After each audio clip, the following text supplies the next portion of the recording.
एक बड़ी पुरानी कहावत है, अतड़ी का गोश्त गोश्त नहीं और खुशामती दोस्त दोस्त नहीं। फ्रांस, जर्मनी और भारत तीनों देश टूट पड़े हैं अमेरिका के ऊपर। फ्रांस और जर्मनी ने तो यहाँ तक कह दिया है कि अब हम तुम्हारे साथ वैसा ही करेंगे जैसा तुमने मेरे साथ किया है। अमेरिका की नींद उड़ा दी। लेकिन इन सब के बीच में भारत माला माल हो गया है। भारत के रास्ते चल पड़ा है यूरोप। जानेंगे क्या कुछ चल रहा है जियोपॉलिटिक्स में, आइए जानते हैं इन खबरों को विस्तार से। कहते हैं ना, होशियार की होशियारी तभी तक चलती है जब तक सामने वाला बेवकूफ बना रहता है और उसके इशारे पर नाचता रहता है। अमेरिका यूरोप के साथ यही कर रहा था। यूरोप धीरे धीरे तबाही के कगार पर पहुंच गया। वैसे आपको बता दें, आप देखेंगे इस वक्त जर्मनी बहुत ज्यादा खफा हो गया है अमेरिका से, और जर्मनी के साथ साथ फ्रांस भी। यूरोप में अगर कट्टर दुश्मन की बात करें ना, तो फ्रांस और जर्मनी के बीच बहुत मतभेद है। बिल्कुल सही सुना आपने। ये दोनों देश कई मुद्दों पर एक दूसरे के साथ उलझ जाते हैं और ये माना जाता है कि कभी भी ये देश एक साथ नहीं आ सकते हैं। लेकिन इतिहास में ये पहली बार है जब दोनों ही देश एक साथ आ गए हैं और दोनों ही देशों ने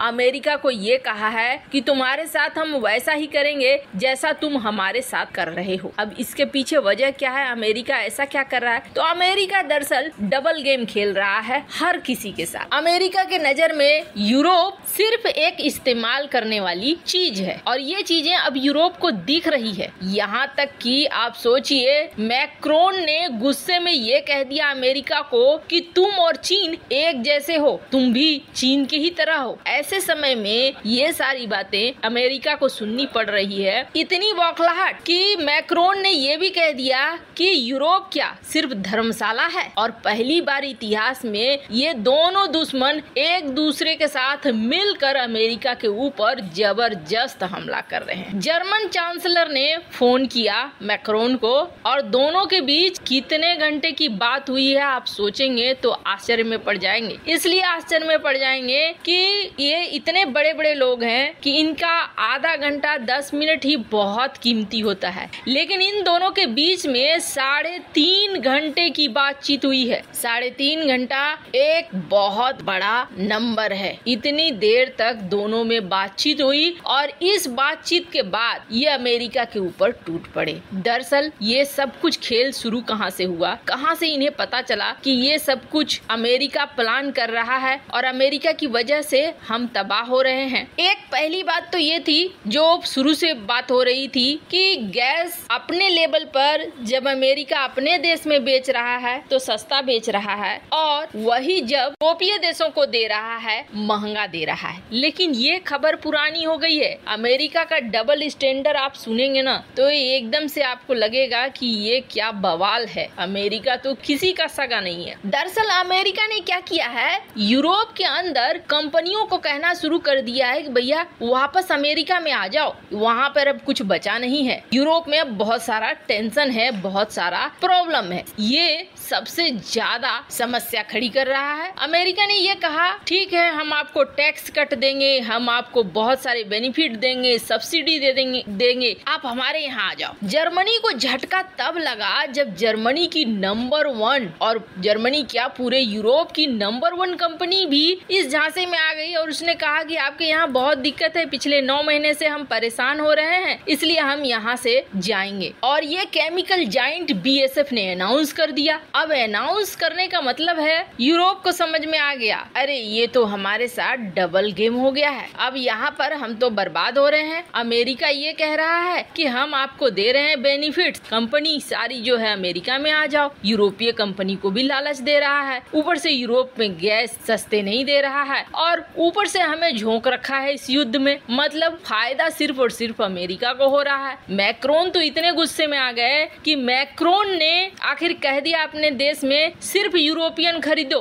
किसी और का मत खरीदो। बायकॉट जैसा कर दिया है अमेरिकी प्रोडक्ट्स का। इन्होंने ये कह दिया है, अच्छा अमेरिका अपने देश में एक कानून बनाता है कि अपने देश की कंपनियों को बढ़ावा मिले, और चाइना अपने देश में कंपनी बनाता है और कहता है कि अपने चीजों को बढ़ावा मिले। यूरोप क्या धर्मशाला है? हम क्या ओपन रहेंगे, खुला रहेंगे, कोई भी आए यहाँ पे और अपना प्रोडक्ट बेचकर चला जाए? इसलिए अब हम भी ये नियम बनाएंगे। वैसे आपको बता दें, ये जो सारी चीजें हो रही हैं, ये सारी चीजें आप अभी जैसे देख रहे हैं ना, फ्रांस कह रहा है कि यूरोपियन खरीदो, जर्मनी कह रहा है यूरोपियन खरीदो, मतलब अपने देश में बनाओ, अपने देश में ही करो। ये सिद्धांत अभी आपने देखा होगा पिछले 1-1.5 साल से भारत में भी चल रहा है। भारत का रास्ता अब यूरोप अपनाने के लिए मजबूर हो गए हैं। अब उन्हें भी लग रहा है कि भारत जिस नीति पे चल रहा है वही नीति सबसे सफल है। और अमेरिका के लिए सबसे बड़ी टेंशन क्या हो गई है? अमेरिका के लिए टेंशन ये हो गई है कि अब तक जिन लोगों को वो मूर्ख बनाता था और मूर्ख बनाकर अपना काम चलाता था, वो चीजें अब उसके लिए सबसे बड़ी समस्या हो गई है। अब इन सब में एक नई थ्योरी निकली है, और ये नई थ्योरी क्या है? यूरोपीय यूनियन +1। यूरोपीय यूनियन +1 में अब भारत को हो रहा है जबरदस्त फायदा। यूरोप में तेल और गैस के तो दाम बढ़े हुए हैं। यूरोप के ज्यादातर देश ये मानते हैं कि चाइना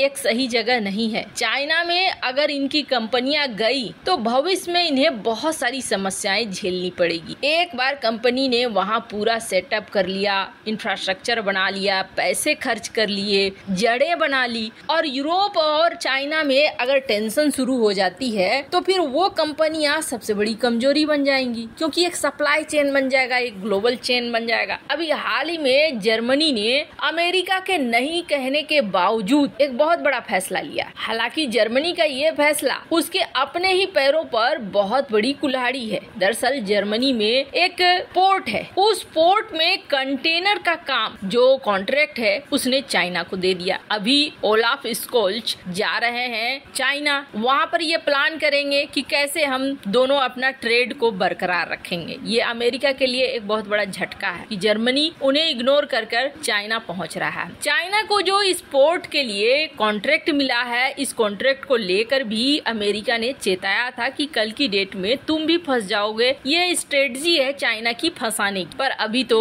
यहाँ पर कॉन्ट्रैक्ट दिया जा चुका है, साफ दिख रहा है कि दोनों में मतभेद है। जर्मनी को छोड़ बाकी यूरोपियन देश हैं जो अभी भी यकीन करते हैं कि चाइना बाद में मुसीबत बन सकती है। ऐसे में इन्होंने क्या किया, भारत की तरफ रुख करना शुरू कर दिया है, और ये भारत के लिए सबसे बड़ा फायदा हो रहा है। यूरो+1 यानी कि यूरोप में कंपनियां शिफ्ट होती हैं, ठीक है, नहीं होता है तो फिर हम शिफ्ट कर जाएंगे भारत में। भारत में लेबर कॉस्ट भी कम है, एनर्जी कॉस्ट भी कम है, और इससे हमें फायदा मिलेगा। क्या आप भी मानते हैं कि भारत की विदेश नीति सचमुच बहुत अच्छी है? तभी अब यूरोपीय देश भी इसे अपना रहे हैं। कमेंट कर अपनी राय जरूर बताएं।